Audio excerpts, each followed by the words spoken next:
Hey there, I'm Yasmin, just average 31-year-old homemaker. My story, well, it all started when I met John, my husband, through a friend's introduction.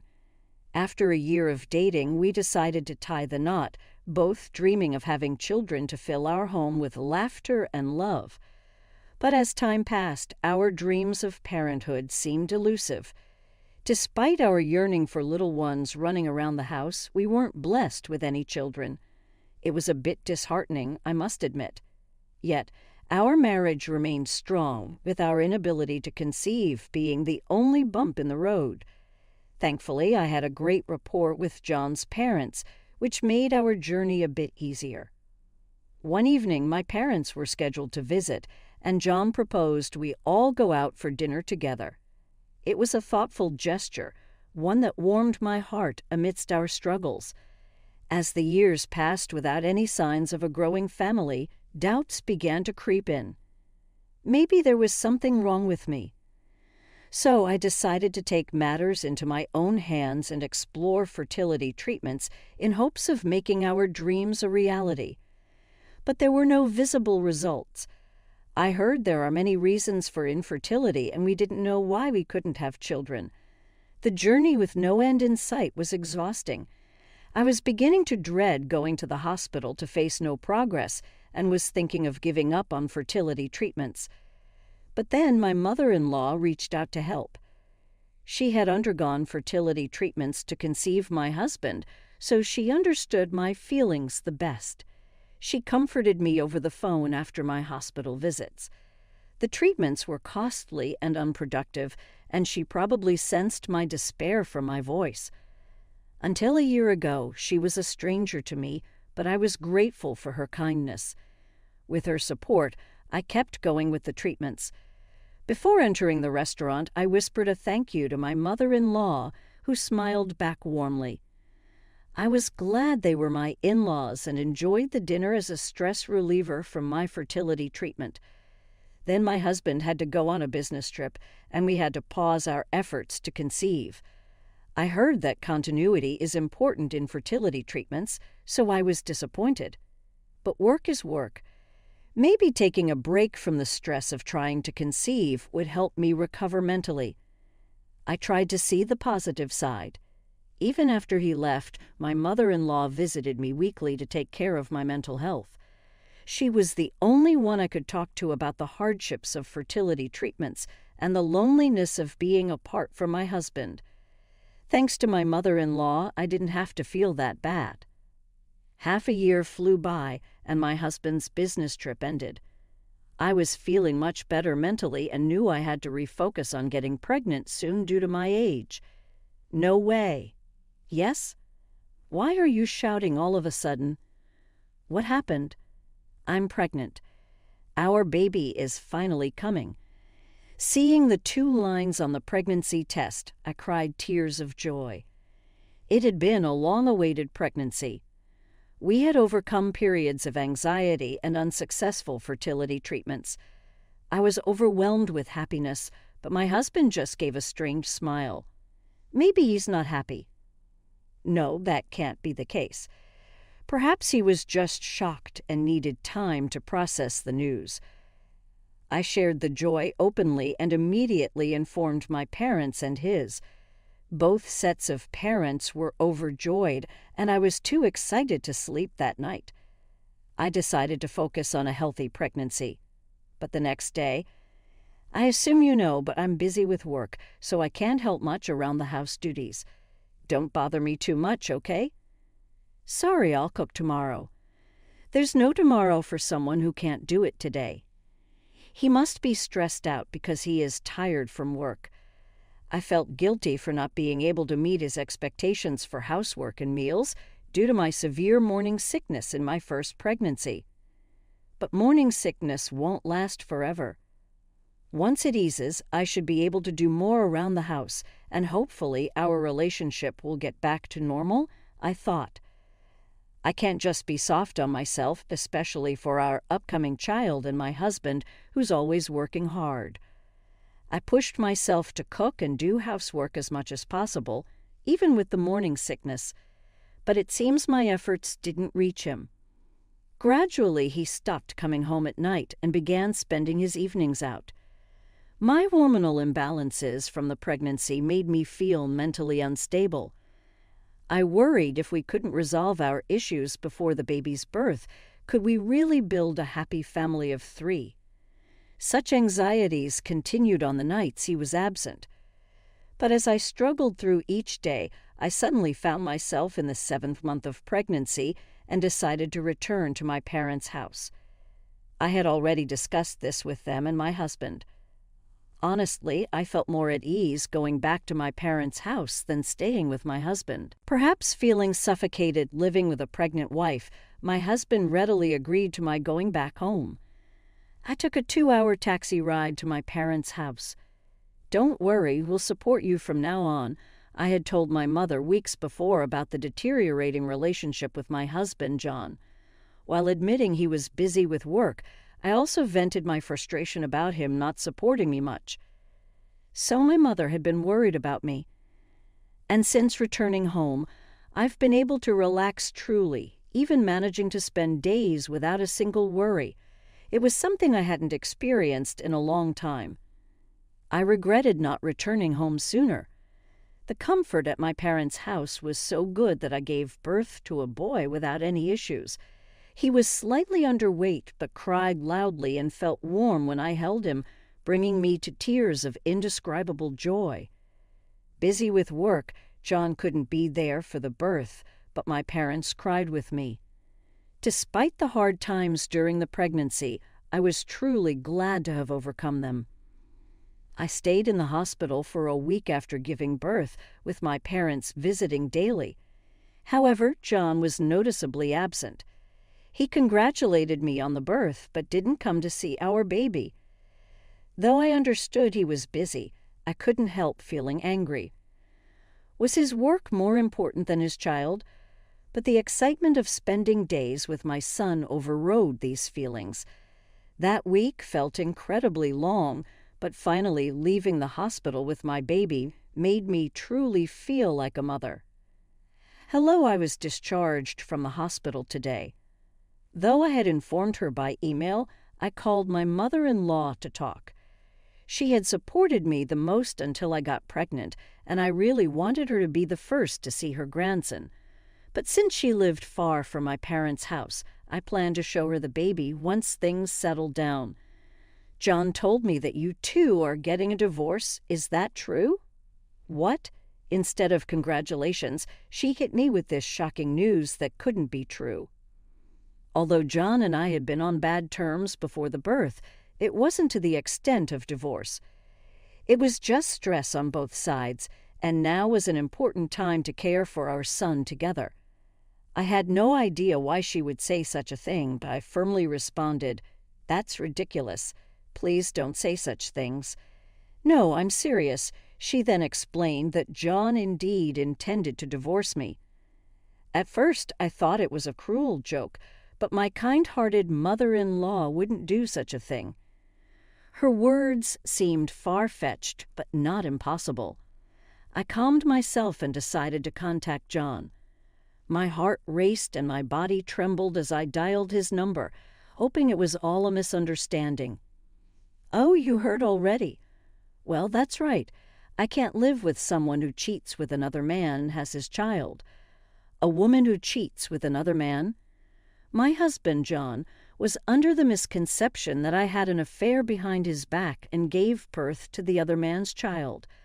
This was what I heard from my mother-in-law. It turned out that while I was away giving birth at my parents' house, John had been telling his parents that I was having an affair. I didn't know when he started to misunderstand, but his cold attitude towards me during my pregnancy and his absence at the birth were because of this reason. But did John really think I was cheating, or was there some other reason he wanted a divorce?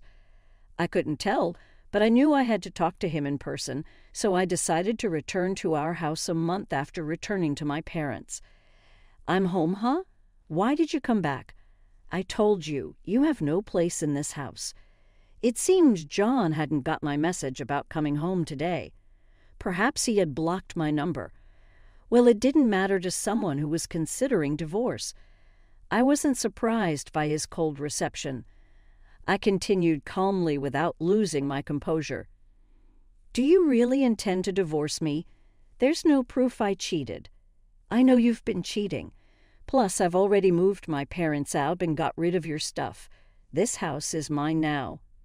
John bragged with a smirk, heading to the living room. Following him, I saw my father-in-law and mother-in-law sitting at the dining table, and John grinning, holding the divorce papers.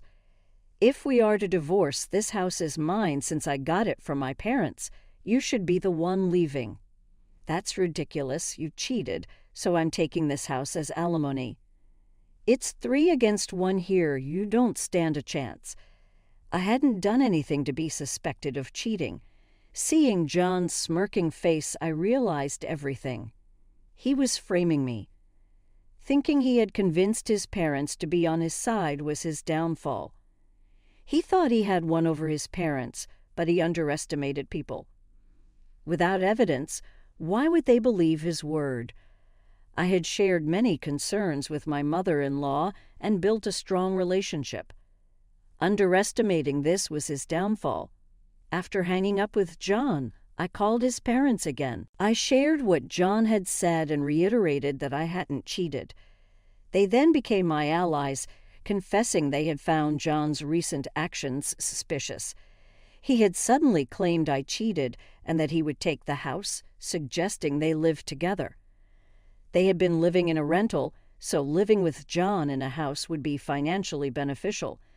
They suspected John was trying to leverage this to take the house from me. He might be clever in a way, but careless in the end. And his parents, who knew him best, wouldn't be easily fooled. At this point, it was already decided that my in-laws and I would outsmart John. But one thing was still unclear. Why had John suddenly started this? Our long-awaited child was born, and everything should have been perfect. What happened to him? I didn't have the answer yet. Stop pinning your affair on others. We're leaving this house, so prepare for alimony and child support. Wait, Mom, what are you talking about? An affair? John and I were both shocked by my mother-in-law's words. He was having an affair. What did that mean? Maybe because he cheated on me, I got in the way and he was trying to kick me out. Was he trying to get rid of me to take the house I got from my parents? That's beyond despicable. He's trying to ruin my and my son's life and take a significant asset. Ridiculous. Do you think you can get away with this? Wait, I haven't cheated.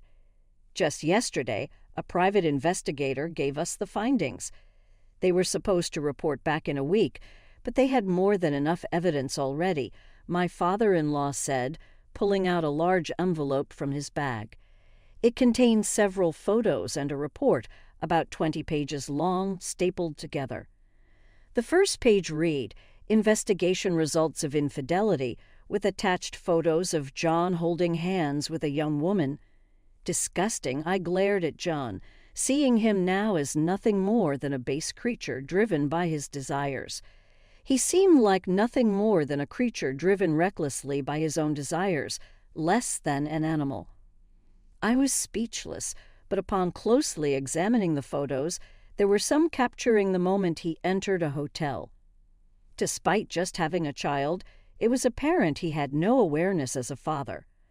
My feelings shifted from anger to utter disbelief. Had I really spent 3 years with such a worthless person? This is over now. How are you going to excuse yourself? No, this is where your responsibility as a father comes in. You knew our marriage wasn't just about us anymore after I got pregnant. It was a momentary lapse.